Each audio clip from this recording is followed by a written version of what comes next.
Warriors! The crypto game. Is it all over? Is it over, Warriors? My name is Coach JB. I am the top health and mindset coach in the world. What you believe in your heart, you think in your mind, will eventually become your words and become your reality. If you can see it in your mind, eventually you can hold it in your hands. What you repeatedly do gets ingrained in your subconscious mind. What gets ingrained in your subconscious mind becomes an unconscious activity. Now, I repeat the same things over and over and over again because God says this is nothing new under the sun, Warriors. We've been through this before, and humans make the same exact emotional decisions until they break free from the matrix and see it from a 30,000-foot overview. Now, let me share with you what's about to happen.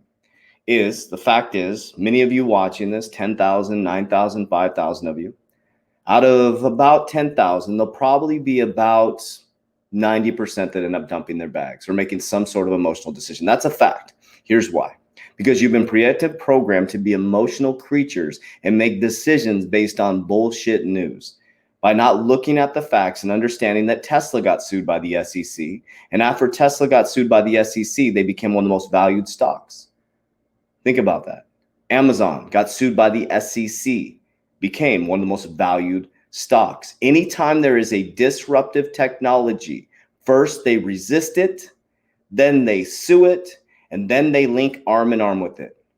First they resist it, then they sue it, and then they realize they can't beat it, and they lock arm in arm with it. So if you are a true warrior, you're going to be that person that holds on, and you are going to completely change your life. Not financial advice. That's what I'm doing. I'm sharing that with my warriors. So I'm going to take you on a journey. It's been a very emotional week for a lot of people. Not for me and my warriors. We're not emotional. We don't get attached to things. We don't grab onto things. So remember here, Brian Brooks. So remember the players. Brian Brooks, the man you're looking at on the screen right here, was the head of our OCC last year. And isn't it interesting? Now he's the CEO of Binance US. And then Binance US all of a sudden starts going through an investigation. You think that's by chance, Warriors? Rosie Rios leaves the Treasury, or was part of the Treasury, now as part of the Ripple board. We're going to break down the Ripple board at the end of this, so stay all the way till the end. So let's watch this video. He was on Bloomberg deep diving cryptocurrency, and I'm going to take you through all the different FUD in the market. Of course, regulation's coming, Warriors. They want to scare the living crap out of you. They want to fudge you out of the marketplace, and we're building a fundamental portfolio for 2025. This bull run is going to be epic, Warriors, and those who can stay are the true warriors. Here we go. Does cryptocurrency actually have that? Yeah, Romain, it's funny. I was looking before this interview at the chart of how the Dow Jones was performing today. And the Dow Jones is in a straight line, I don't want to say it's in a free fall, but it is a straight line down over the last 24 hours. And somehow nobody's reporting that story. Same thing with the US dollar, which has been debased to the tune of about 40% over the last year. That's why you're seeing historically insane inflation levels. But nobody's writing that story either. They write about crypto because it's new, and they assume that the status quo is kind of the risk-free zone. It really isn't. Markets are going down right now because there's a lot of strange things going on in the world globally, in the world of U.S. domestic policy, and crypto is one of the victims of that. But it's not the only. It's not the only. I mean, volatility is inherent in investment market. We're going to see it here too. Absolutely. But the volatility that we see in the Dow, the dollar, and some other assets, typically the drawdowns that we see there tend to be, I guess, a little bit more restrained here. When you have 30% drawdowns in a single day here on an asset, I don't know if that's fair to make a comparison to some of the drawdowns that we've seen in the dollar or in equity markets. Yeah, it sort of depends on what your risk tolerance is. I mean, if you're a retiree living on a savings account, I think the decline in some of those other assets are just as big a deal as part of your day-to-day as they are for crypto investors. But at the time, Romain, we have to ask ourselves, why is this going on in crypto? And the answer is sort of severalfold. I mean, one is there's a fair amount of misinformation going on in these markets. So, from Elon Musk tweeting to misinterpretations of what China actually said yesterday, those things get filtered in a very weird way. And even more important in this country, we haven't yet built a two-sided crypto market yet, the way that we have it in every other traditional asset class. In the United States, you don't have two-sided. So what I mean is you can basically only be long crypto in this country. You can buy Bitcoin or you can sell Bitcoin. What you can't do is engage in Bitcoin futures, derivatives, swaps. These are things that bring price discovery and stability over time. And so do you understand what they're saying right here, Warriors? They're sharing with you, we're so early as investors. They're going to legitimize the market. That's all that's happening. They're working to legitimize the market so they can profit from it. That's it. It's that simple, Warriors. We're moving into new asset class. There hasn't been a new asset class since the 1600s, and this is it. And what's happening is they're flooding you out of the marketplace. You heard Brian Brooks said it, the head of the OCC, who now is the CEO of a cryptocurrency exchange. He used to be the head legal counsel at Coinbase. He left to be the head of our OCC. Now you're staring at a man, Gary Gensler, who came from MIT, cryptocurrency professor, who is now the head of your SEC. Connect the dots, Warriors. Stop listening to the gym bros and connect the dots. Gary Gensler, head professor for cryptocurrency at MIT. Gary Gensler says SEC should be ready to bring cases involved in crypto. The SEC chair continued to highlight investor protection as we previewed the regulator's cryptocurrency enforcement efforts. The U.S. Securities and Exchange Commission Chief Gary Gensler said Thursday that federal financial regulators should be ready to bring cases against bad actors in the crypto and other emerging technologies. As we continue to stay abreast of the developments of the SEC and FINRA, should be ready to bring cases involving issues such as crypto, cyber, and fintech. Gary Gensler told FINRA conference attendees. He highlighted investor protection throughout his brief remarks. The statement comes as federal agencies propose upgrades to their crypto monitoring efforts. For the IRS is asking businesses to disclose high-value transactions to lawmakers, calling for reviews of crypto-friendly banking policies, Warriors. This is just the transition into a disruptive technology. Think about it, Warriors. My business has transitioned pretty dramatically. There's been a lot of changes that we had to look at. Think about that. So this is just a transition, a normal transition from the third industrial to the fourth industrial revolution to a disruptive technology. You have to have this icky, ugly process before you go into the butterfly. It's always destruction and then periods of peace and prosperity.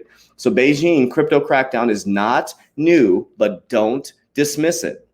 China's crypto warning on Tuesday may look similar to previous notices. However, it conveys a pointed message to commercial banks and payment companies that have been friendly to crypto-related businesses. The National Internet Finance Association of China, the China Bank Association, and the Payment Clearinghouse Association of China published a notice saying member financial institutions should not provide services to crypto-related transactions or investment funds. The news appeared to help spark a crypto sell-off Wednesday when the overall crypto market lost near $1 trillion before it began recovering on Thursday. Now, Warriors, this is exactly the same thing they said in 2013, 2017. It's to create the sell-off. I taught my Warriors this yesterday on the 10 o'clock call, is to create the massive sell-off as they bring their high-value customers in so they can buy this massive dip. And then what's going to happen? It's going to go parabolic on the back end of the year. They're going to be heroes for their clients, and all the little people are going to get crushed. You're going to get a bad taste in your mouth, and you're going to be the person that said, I used to own a bunch of Bitcoin. I used to own a bunch of XRP and I sold it out. I remember I listened to this one YouTuber and I sold all my cryptocurrency. And it's like, don't be that person. Don't be that person, and don't invest more than you can afford to lose, Warriors. I am dime in hands. I have everything I'm invested in. I can afford to lose it. Every single dime I can, because I have a strict exit plan. I've already gotten my initial investment back. I'm house money, Warriors. Okay. So you got to know the game so you can't be played. Okay. U.S. Treasury calls for stricter cryptocurrency compliance with IRS, says they pose tax invasion risk. The Treasury Department announced that it will require any transfer worth $10,000 or more to be reported to the IRS.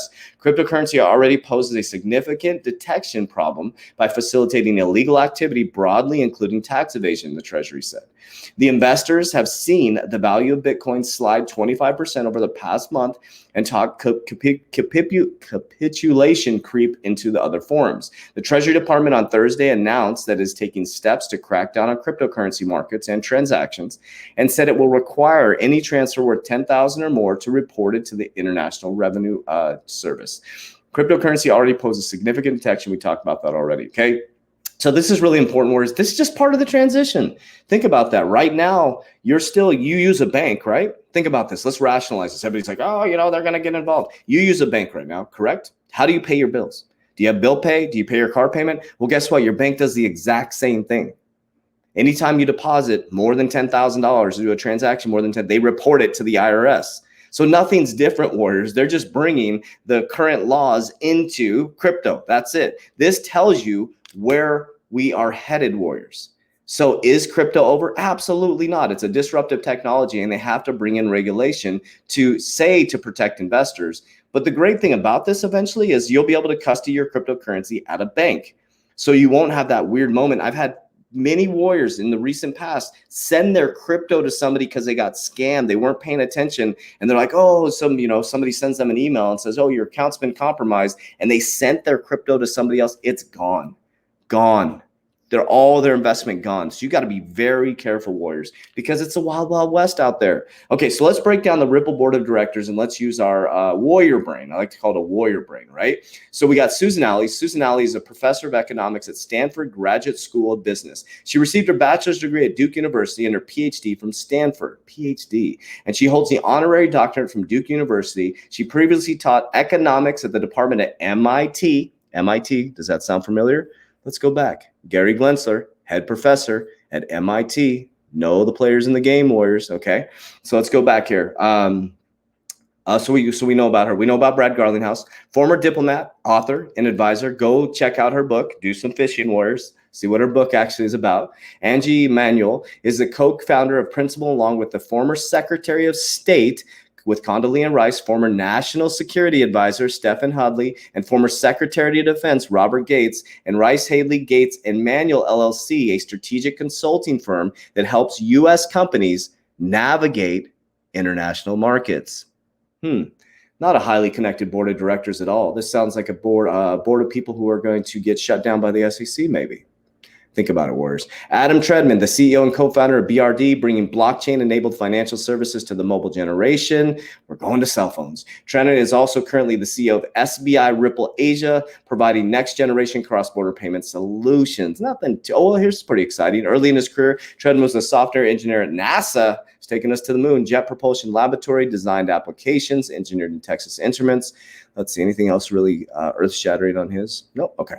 Craig Phillips brings more than 35 years of private and public sector leadership experience to Ripple, have held senior roles at BlackRock, Morgan Stanley, and Credit Suisse. Most recently, Craig served as a counselor to the Secretary Treasury, Steve Mnuchin, where he oversaw domestic finance. Interesting. These guys have some low-level connections. Don't worry about it, Warriors. Ripple ain't going nowhere. Sandra O'Connor, being sarcastic, for those of you who don't understand my personality. Sandra O'Connor is recognized financial industry expert through thought leader with a career spanning more than 30 years. She has deep capital market balance sheet and risk management experience and well-experienced building global businesses.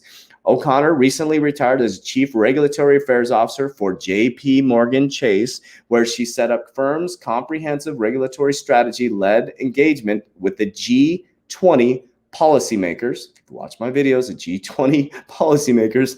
These guys are so connected, it's unbelievable. Let's make it a little bit better. This year, let's actually put the lady who signed her name on the $100 bill and literally, if you watch my video from last night, said, this is the last $100 bill of its kind as we transition into a new financial setup. I said that incorrectly. You know what I'm saying? All right. So Rosie Rios has over 30 years of unparalleled experience, expertise in public policy and investment management. She served as 43rd Treasurer of the United States, as the CEO and the Bureau of Engraving and Printing of the U.S. Mint, including Fort Knox. She also initiated and led efforts to place a portrait of a woman of the U.S. currency in the first time over a century. The lady who signed the $100 bill is now on the board of directors for Ripple. So how are you feeling, Warriors? It was a very emotional week. But Warrior, what you have to develop is what's called diamond hands. You have to stop listening to all the FUD. The text messages you're getting from your friends of, I got insight, I got this. I got a lot of insight over the last year. None of it came true. None of it. What's happening, Warriors, is they're working to keep us very, very confused. It's by design. They watch the sheeple run around, try to come up with a strategy, and all you have to do, Warriors, is pull yourself into a 30,000-foot overview, understand the players, and do the opposite of what they're doing, or what they're saying, excuse me. What they say, they don't do. If they say this, they're doing this. If they told you everything they were doing, 1% of the population would not own 97% of the wealth. 97% of the population would own all the wealth. And guess what? That takes away their power, right? So in order to take away someone's power, you become powerful. You don't go after them. You don't protest them. You don't argue with them. You become powerful. So what we've done is we've created a very powerful community, 1,800 warriors worldwide working together in the quantum financial system. You get access to my portfolio. It's not that complex or exciting. I'm a fundamental investor, but you see exactly what I'm invested in, fundamental cryptocurrencies. Anytime it updates, I send it out to the warriors. You get access to my exit strategy, exactly what I'm doing. We're actually have a new improved exit strategy coming out in 1 week that allow you to adjust all your targets based on your appetite, risk appetite, right? We have cryptocurrency call on Thursday. We have leadership call on Wednesday and Friday. We have technical analysis call on Friday. We have a leadership call on Saturday. We have a Discord where you can ask questions and communicate with each other. We also have an area within our community where you can ask questions. They get answered within about 48 hours. And then we build a video with common questions and mostly fitness and mindset. So you go through my 120-day challenge, subconscious mind programming, goal setting, vision board creation, habit stacking, workout, nutrition. There's nothing like this program in history. Fitness, crypto, and mindset. Everything's down below to join our private warrior academy. Also our free Facebook group. Don't forget to follow me on Instagram, CoachJV_, the Coach JV podcast. You can't get away from me. Warriors, rise. Get your shit together. Let's go.